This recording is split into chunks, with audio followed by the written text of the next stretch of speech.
Hi friends, আজ একটা 17 inch LED টিভির মাদারবোর্ড ইনস্টল করবো। ফ্রেন্ডস, এটা আমাদের 17 ইঞ্চি এলইডি টিভি।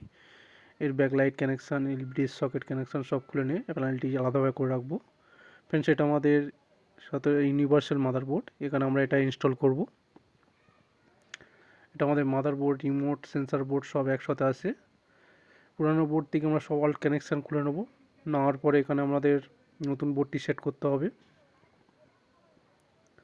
তা পুরানো বোর্ডটি আমরা স্কুপ খুলে নিয়ে সব এখানে খুলে নিয়ে পুরানো বোর্ডটি বাতিল করে এখানে নতুন বোর্ডটা আমরা স্কুপ দিয়ে সেট করে নেব।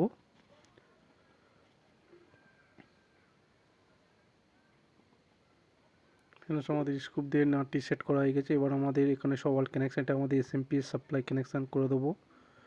আর এটা আমাদের সেন্সার, নতুন সেন্সার কিবোর্ড কানেকশান। এটা আমরা সকেটে কানেকশান করে দিলাম। এই সেন্সারটি আমাদের এখানে কানেকশান করে নেব পুরানো সেন্সারের জায়গায়।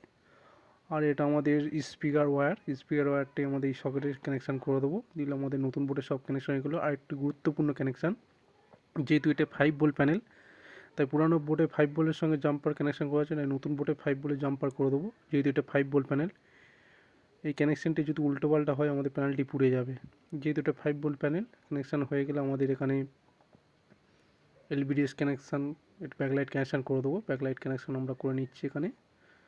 এবার আমাদের মেন যে পয়েন্ট, এলবিডিএস কানেকশান, দেখুন এলবিডিএস একটা অ্যারো চিহ্নিত করা আছে, মাদারবোর্ডেও একটা অ্যারো চিহ্নিত করা আছে।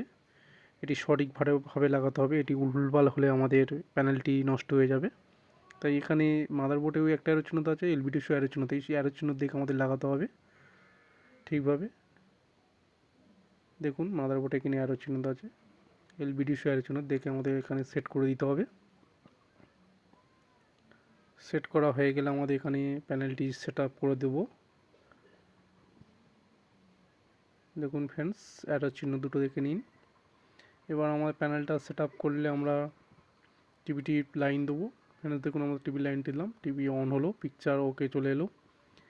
কীভাবে একটা এলইডি টিভির মাদারবোর্ড খুব সহজভাবে ইনস্টল করা হয় তা এই ভিডিওর মধ্যে তোমাদেরকে দেখালাম।